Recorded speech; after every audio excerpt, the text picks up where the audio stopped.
So before I start, I'd like to thank a few people. First of all, my mother, who's 91, who made the trip. So,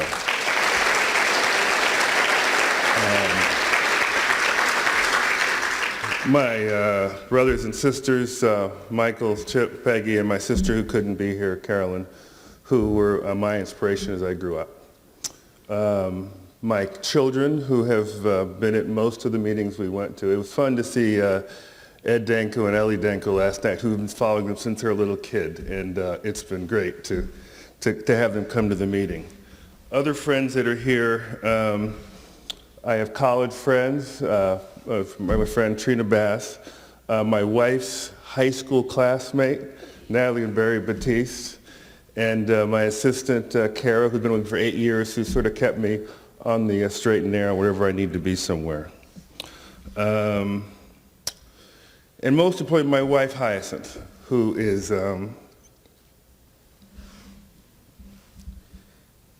responsible for all that my kids are and the love of my life.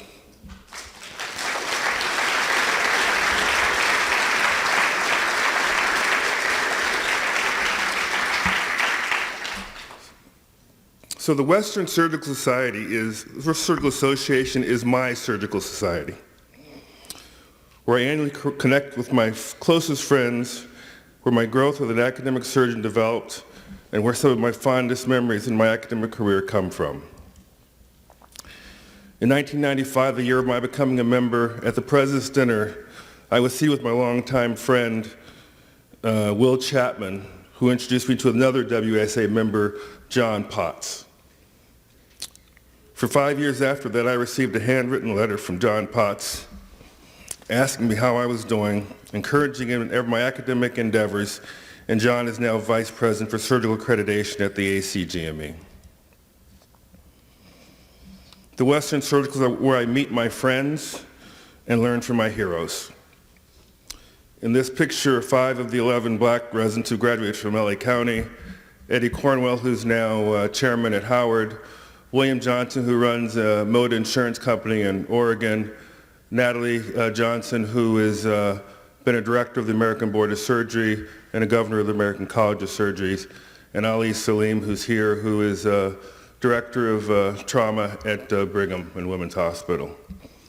And I couldn't forget Sherry Rand, who is my first HPB fellow, who's a professor at Stanford and is associate dean. The Western Surgical Association are also where I got to know Ron and Susie Tompkins. The Tompkins, who could not be here, were able to traverse the USC-UCLA crosstown rivalry and gave my daughter her first swimsuit. Some of my most memorable experiences have come from the annual golf tournament, including the time I played golf in the snow with Jim Peck at Pumpkin Ridge and in the hail in Las Vegas in 2004. I attribute most of my career to being appointed to the Western Surgical Association First Program Committee, I believe nominated by Tom Byrne, and then resulted in me being invited to the Executive Committee meeting and dinner in Santa Fe, where I met the WSA leadership. Eventually, I was nominated to the Board of Surgery by Rick Thurlby, and as an ABS rep, I was on the WSA Executive Committee for 8 years. I think it's pretty neat that I've gotten to know each of the WSA presidents since my election personally and consider them all friends. It is not lost to me the fact that I am the 6th Western Surgical Association president associated with LA County Medical Center.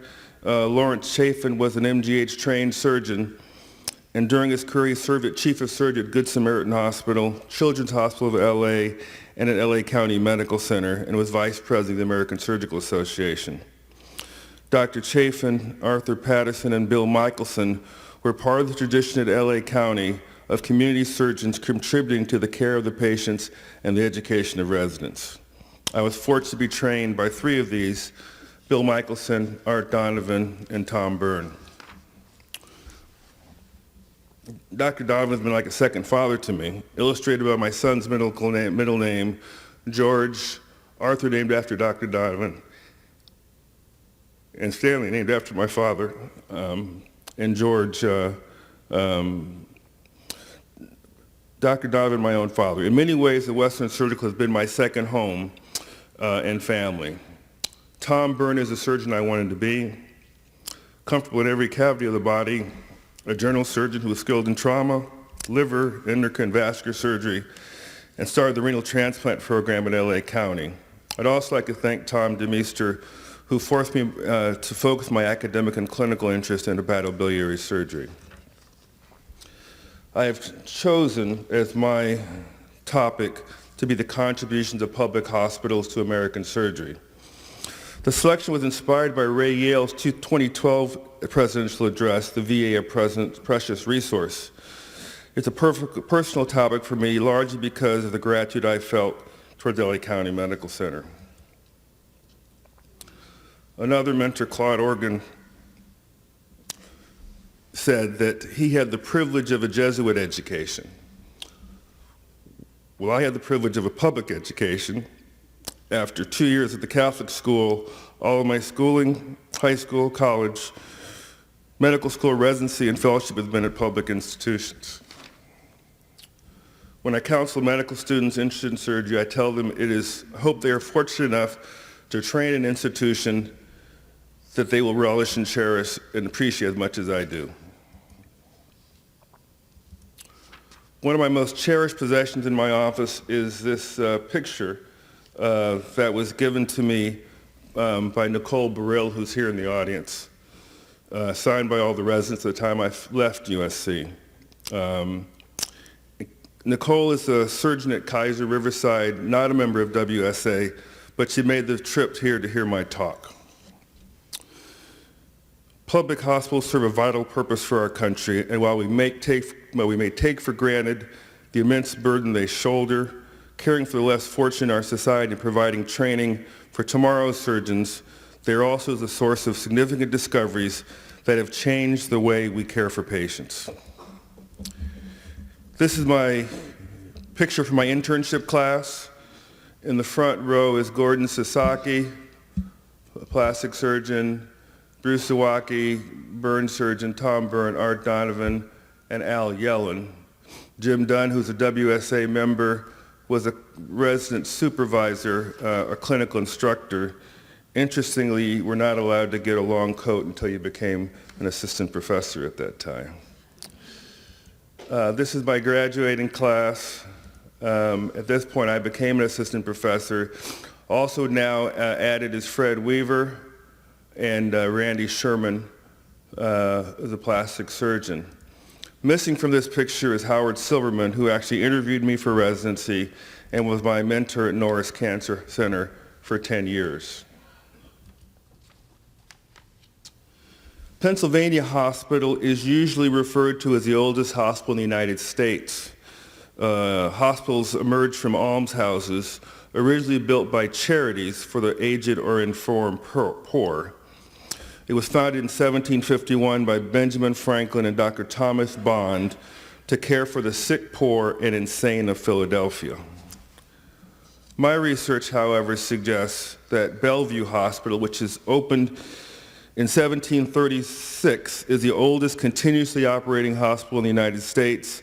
It's the site of many milestones in history, including establishment of the first ambulance service, the first maternity ward, and the development of the techniques of measurement of cardiac output by right heart catheterization in 1945, which ultimately led to the Nobel Prize being awarded for physiology to Cornard, Richards, and Forsman in 1956.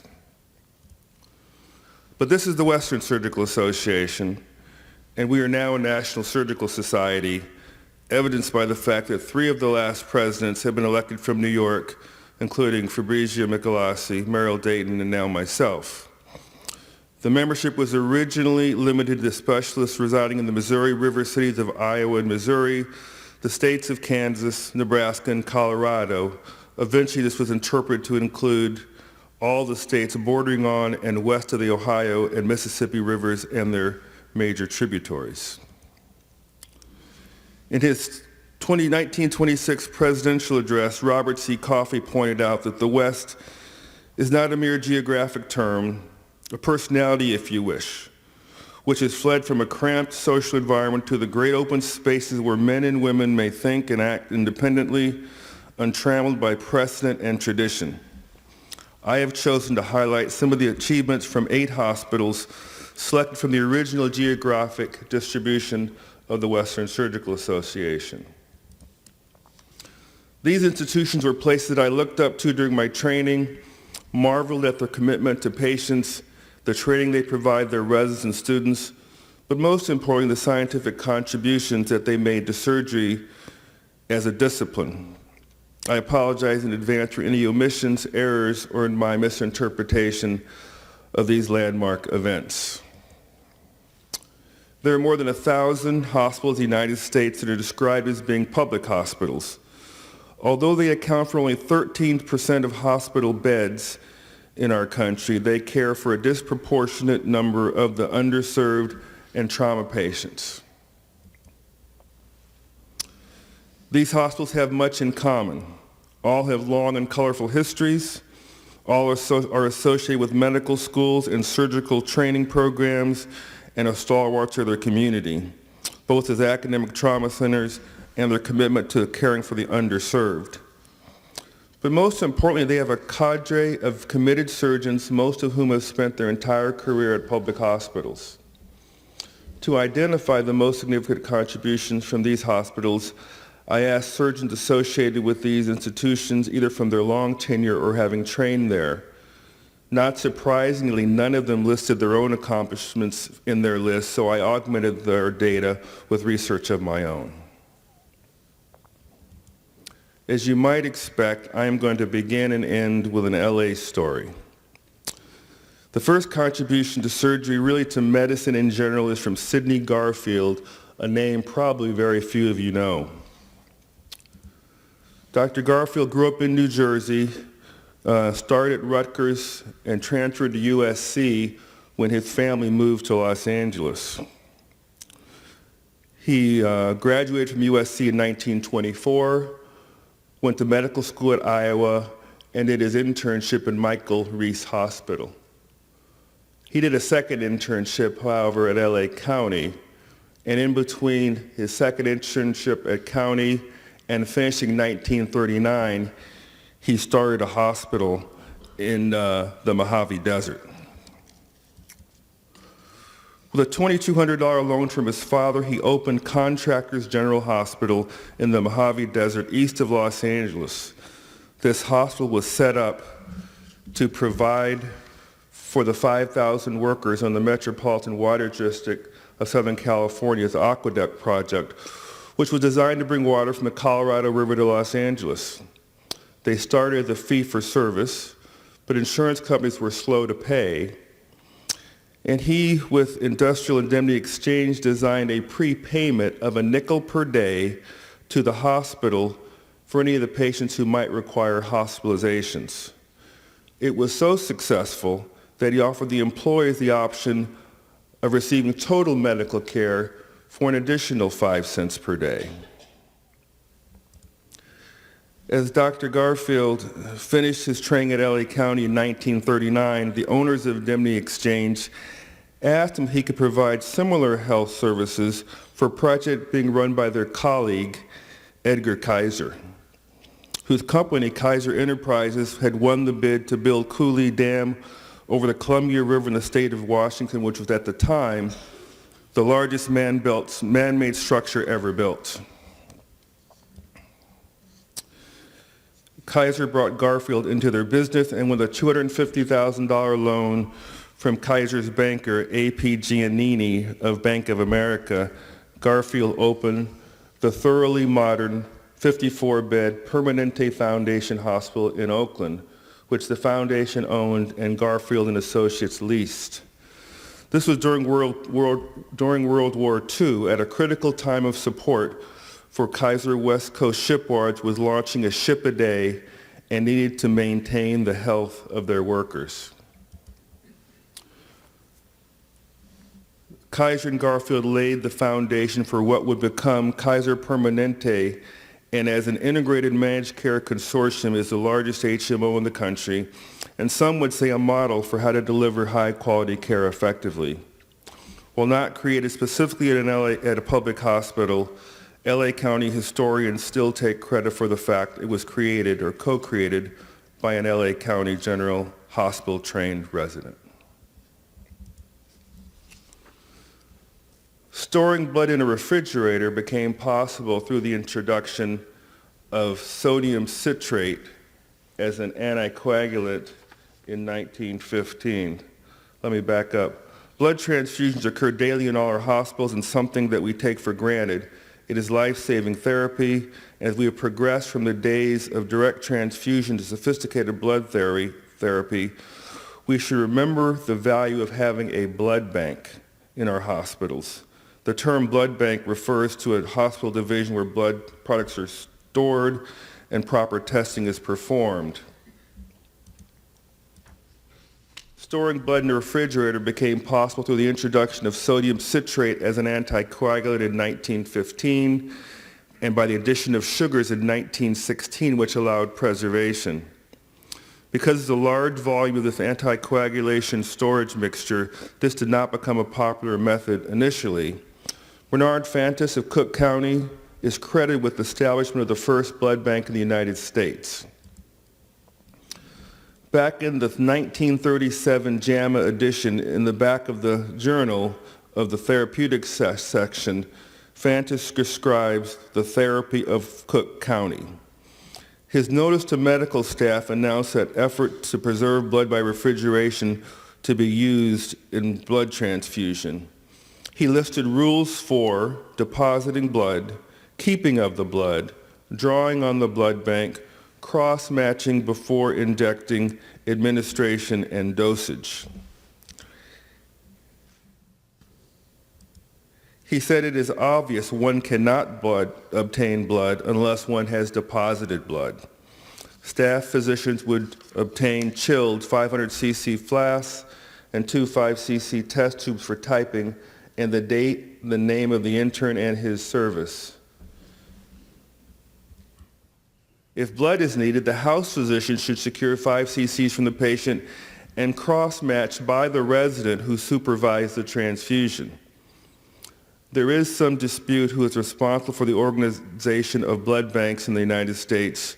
John S. Lundy of the Mayo Clinic organized a similar service and described it in the proceedings of the staff meetings of the Mayo Clinic.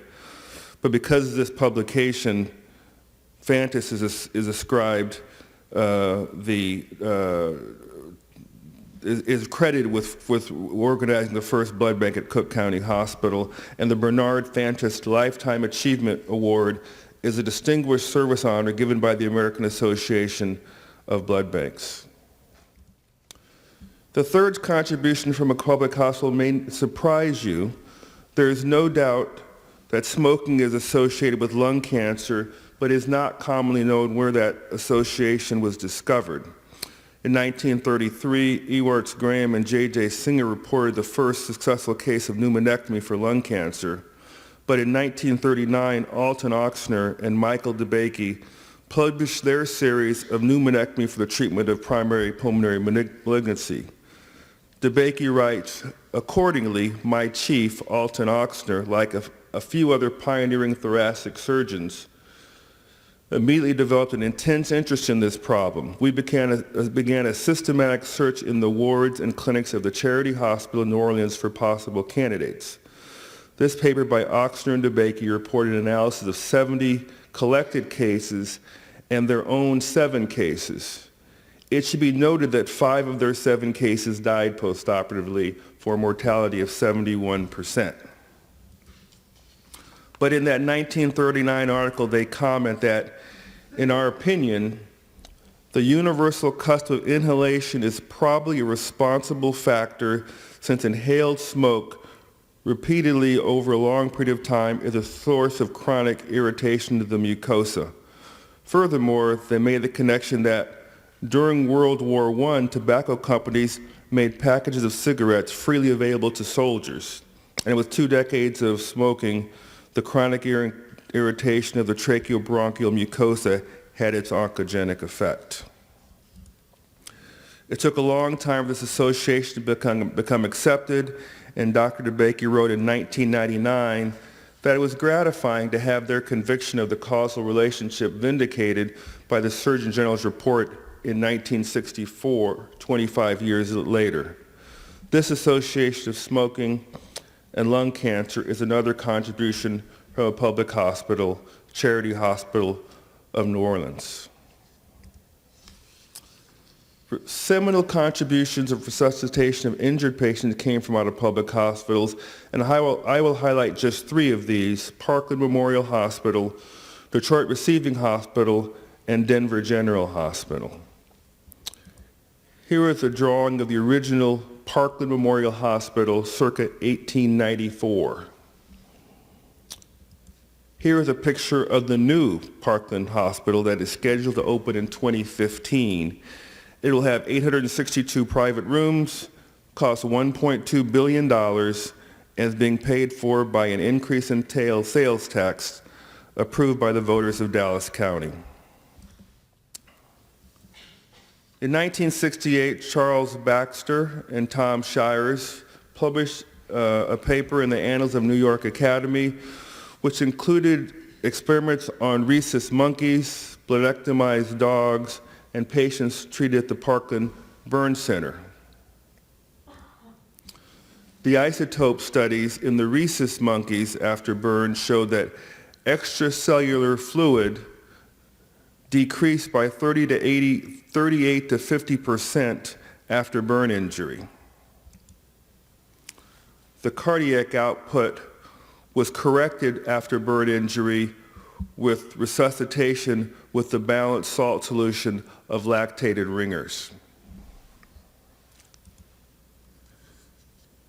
The optimal regimen for IV fluid was determined by a pilot project of 11 patients with burns varying from 30 to 85% and was calculated to be 4 cc's per kilo of lactated ringers per percent body burn per kilogram body weight given over 24 hours, and subsequently validated in more than 270 patients. A recent survey of burn centers found that 69% of burn centers use the Parkland formula, at least for initial resuscitation.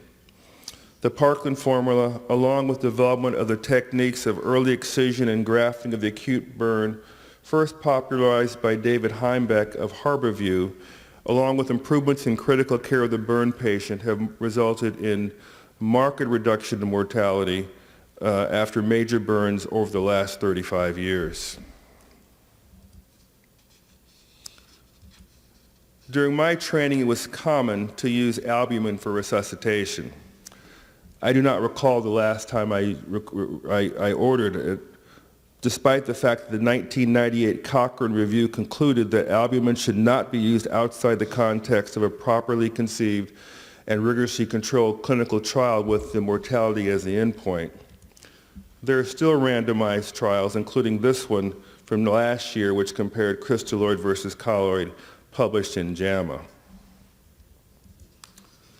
The detrimental effects of albumin resuscitation were reported in several contributions from Detroit Receiving Hospital in the late 70s and 80s.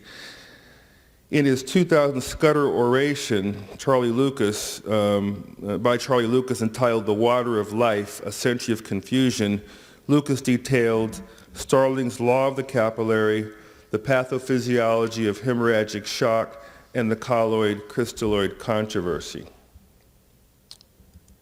In a series of randomized trials, the group from Detroit showed that albumin had a negative effect on pulmonary function, a negative inotropic effect on cardiac function, and altered the coagulation of those receiving albumin supplements. No institution has had as much influence on the issue of trauma-induced coagulopathy as Denver General Hospital. Coagulopathy was first noted in battle casualties from the Korean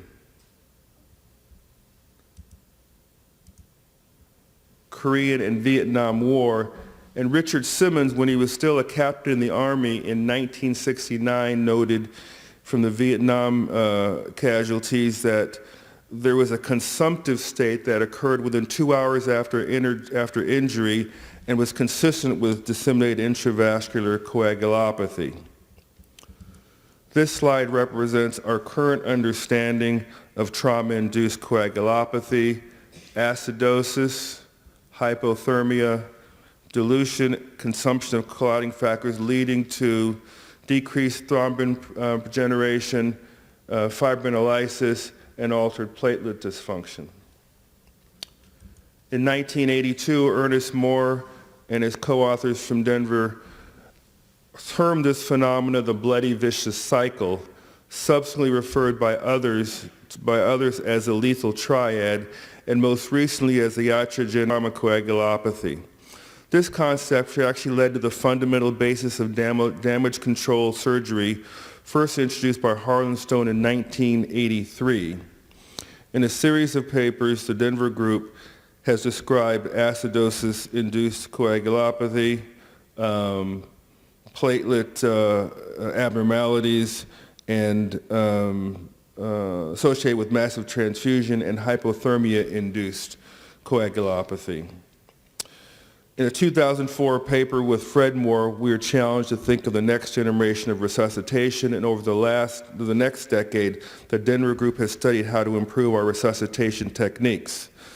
Subsequently, along with others, they have prospectively studied the optimal fresh frozen plasma to red blood cell transfusion ratio, the role of primary fibrinolysis in the acute coagulopathy of trauma, and the use of point-of-care thromboelastography in trauma patients.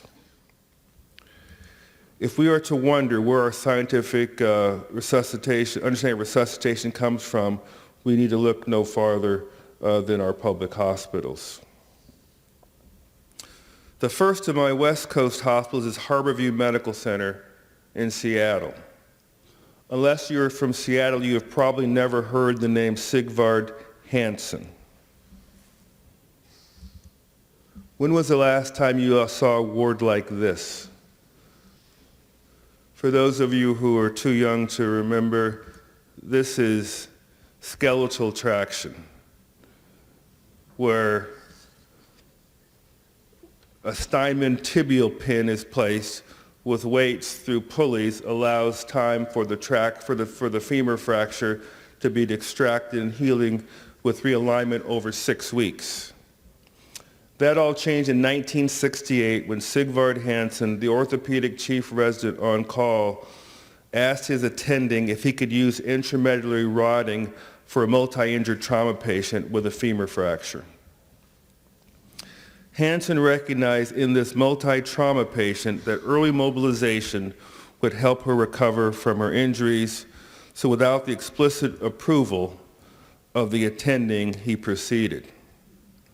The attending said, "If you do that, then don't tell me about it," and stomped off. This procedure was one of the first in this country of intramedullary rodding of femur,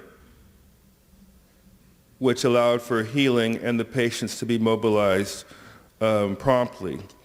On the University of Washington website, there's a very moving interview with the woman now 40 years after the injury, with her discussing her recovery and her children and grandchildren.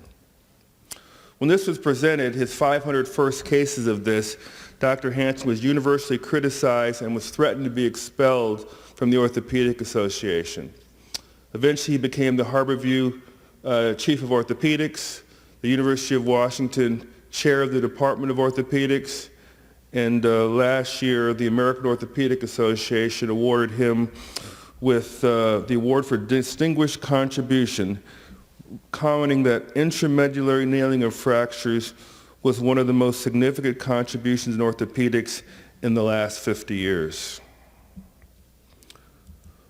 While the value of intramedullary nailing has been quite significant, I would be remiss if I did not mention a few words about Harborview Trauma Center in general.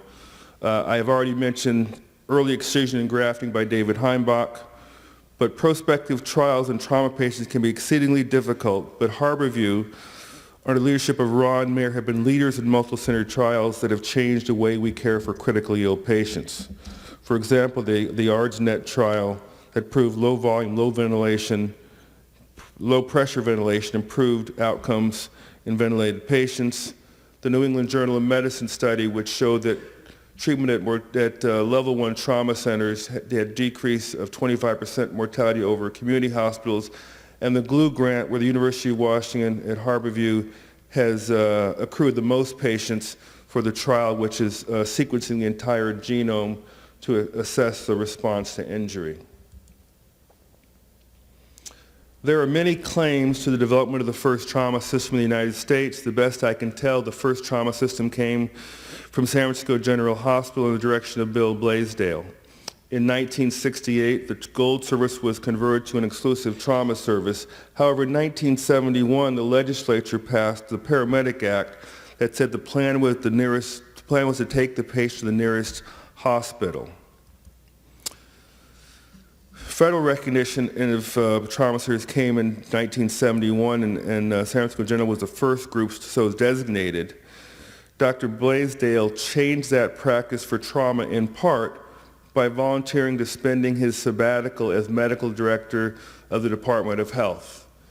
He visited aid stations, actually rode ambulances, and his report outlined the trauma system for the city and county of San Francisco.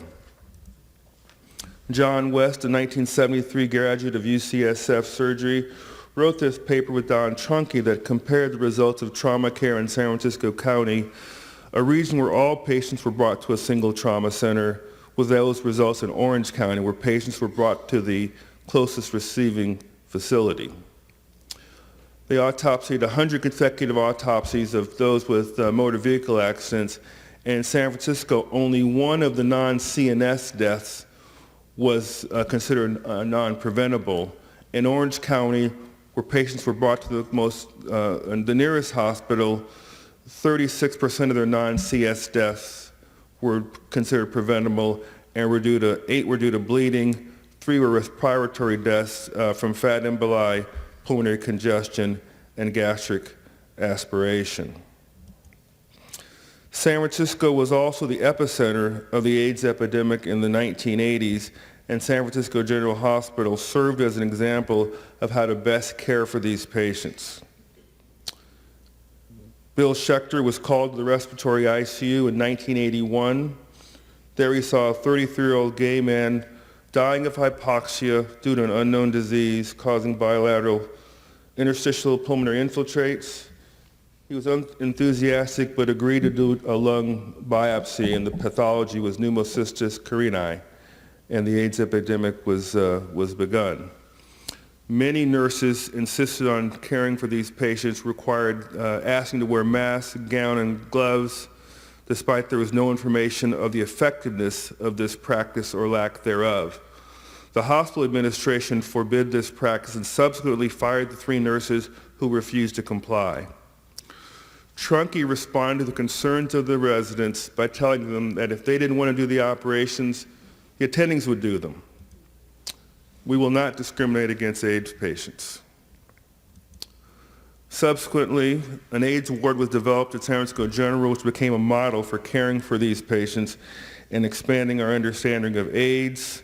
Similarly, an outpatient ward was established that still continues to serve these patients today.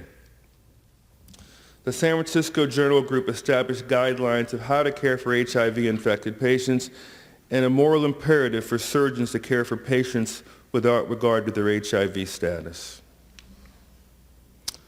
For the last public hospital, I will return to my roots, Los Angeles County or General Hospital. Although founded in 1878, this structure was built in the 1930s. Here's part of the building construction in the 1930s. It is hard to imagine how much steel and concrete are in this building. I was working at LA at the 1994 Northridge earthquake, which damaged the building, requiring a replacement facility to be built. There was so much steel and concrete, they could not tear it down and left it standing. Currently, the new LA County USC Medical Center was built in the shadow of the General Hospital. My last contribution for General Hospital is not a single disease or specific therapy, but an approach on how to treat surgical diseases. For example, when I was a resident, we were obligated to perform a gastrograph on upper GI on all patients with acute perforated ulcers and treat them non-operatively if they had sealed. By legend, there were so many patients with perforated ulcers in the 1960s that some waited until the next day for surgery, and by that time the peritonitis had resolved and they did not require operations. Similarly, although Charity Hospital was arguably the first hospital to treat abdominal stab wounds by observation and serial exams, that became our method of managing trauma patients. And for almost any disease you can think of, LA County has written about selective management. Gunshot wounds to the back, renal gunshot wounds to the liver. Heck, I even wrote 2 articles about selective management, one on hepatic adenomas and non-occlusive arterial injuries. But the principle that we were taught is that before we took anyone into surgery, we had to be certain what the best therapy was that you selected for your patient. And this picture is Al Yellen, the chief of vascular at the time, and the current chief of vascular, Fred Weaver. As we remember these great institutions, I hope we remember that they do more than serve the uninsured patients. They do more than train surgeons, but are responsible for some of the most important accomplishments in the last 100 years in surgery. It has been my tremendous privilege to serve as your president, the president of the Western Surgical Association. Thank you very much.